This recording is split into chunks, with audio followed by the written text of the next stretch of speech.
What's going on, guys? Welcome to today's new episode. Now, today was a little bit of a tough decision. Should I watch the UFC? Should I go train? You know we have to pull up the train. Hopefully we can make it to the main event. I do plan on just doing live streams, but bro, there's going to be so many UFC events. There's like, you know what I mean? So that was kind of the little dilemma. I'm like, hey, should we do UFC? Should we? But as long as we stay focused, go to training. I think of like Kobe Bryant most of the time when it comes to consistency, just for like just to stay accountable, stay locked in. You know, he says like if he has to force you to be inside the gym, he doesn't want to deal with you. So as long as we keep that as like a thing that we do, keep it consistent. Now with training, I know it's different for everybody on like how important it is for you to show up to train. For some people you have to make time for it, other people that's like their whole life. So I'm sure there's like a bunch of like different opinions on training itself. The one cool thing about posting on social media, say if you have like a sports page, something I noticed with the jiu-jitsu page is that you're able to gather a bunch of data and get opinions on certain topics. And people in the comments, they try to help each other out. Some, you know, not so friendly, just depending on the content itself. But for the most part, people, you know, they like to chime in on certain things. And I posted one about jiu-jitsu and Craig Jones. And a lot of people were talking about kind of their relationship with jiu-jitsu and how it's helped them out, because of the post that I had was just like talking about how jiu-jitsu has some negative effects as well. Like, you know, saying people quit their jobs to go train jiu-jitsu, just pursuing jiu-jitsu as a career path, or, you know, getting injured and just like the wear and tear on the body. And a lot of people are just like, yo, like they'll say what they feel like, and I feel like it's a good way to kind of, like I said, with gathering like a general consensus of what the people like from it. And I think it's cool just to be able to, you know, just to hear from a community of people, just because everybody has their own kind of take on it, on how jiu-jitsu helps them, or how physical activity, or the gym, or yoga, or Pilates, or going to the library. Like everybody has their own kind of thing where they find like a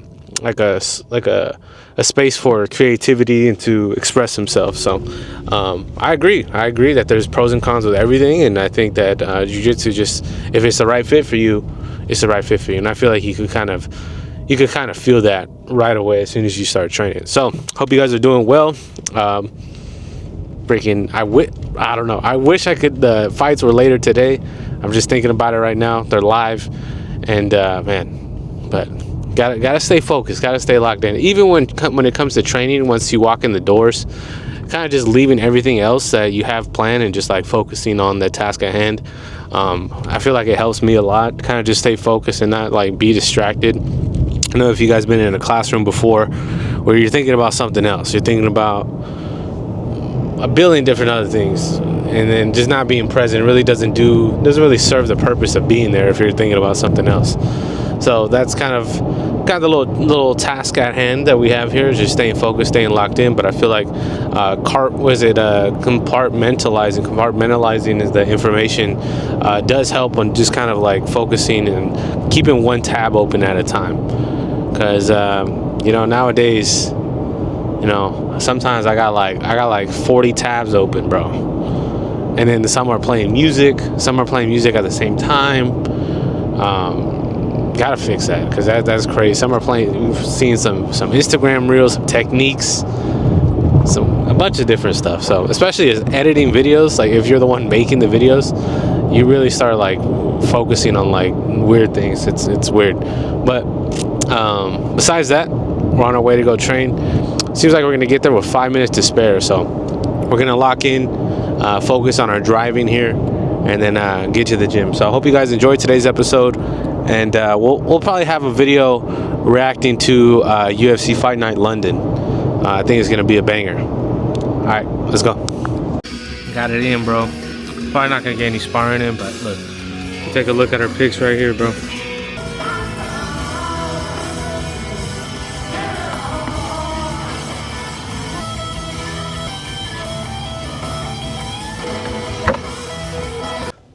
Got it in, bro. We got it in, had a good class.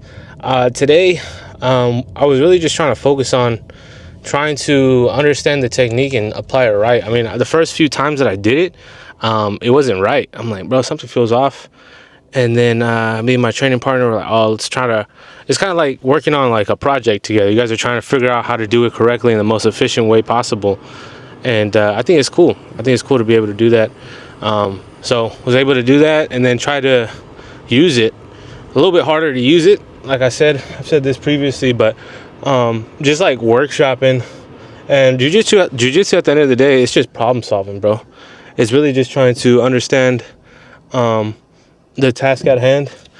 With the gi, it's a little bit more complex, I would say, just because you can't advance if you're stuck in like if someone has like your collar grip. Like say someone has a hand on your collar, you're at risk there, right? Like you're at risk of getting submitted, being controlled if you don't address those types of things. But you could work around it, but you just have to figure it out. What the main objective is, and then from there you're able to work. No sparring afterwards though, which I think is probably best for our knee, just because you don't want to re-injure something. You know, you want to just make sure you're good to go. So I'm glad I came over here though. You know, 1% every day. Even though we missed some UFC fights, it's not like the UFC fight substitute training. So that's something I had to remind myself. And it's like, you know, there's stuff like that with everything. You know, there's things that you want to do, things that you want to do right now. Love getting the sweat in. Love being able to exercise and then being able to learn in the process. And that's what I really enjoy about it. But I'm excited to go check out these fights though, my boy. I'm ready to go see what's cracking. I do want to get some food though, so we're gonna have to make another decision. Should we get food and then watch the fights, or should we watch the fights and then get food later? I think getting food right now is probably the best bet, just so we could like relax and enjoy the time. Plus we probably make a better we'll probably make a healthier choice too, just because afterwards I'm gonna be super hungry. And it's like every time I go to the grocery store and I'm hungry, bro, I end up coming home with donuts and snacks and juices. But if I go and I'm like, I don't even feel that hungry, I feel like, you know, more health oriented, I make better food choices at the grocery store. All right guys, so went to Sprouts, picked up a nice little water here, cherry obituary, one of my favorite flavors. Got some jalapeno chips, Sammy, turkey sandwich, and some sushi. So nice little lunch, nice and light. About to watch this freaking fight night, UFC London. I'm ready to freaking grub and then watch it. So thank you guys for watching yet again. We're freaking showing up, we're grinding, and we're still trying to figure it out. So let's go. Thanks for watching. We out.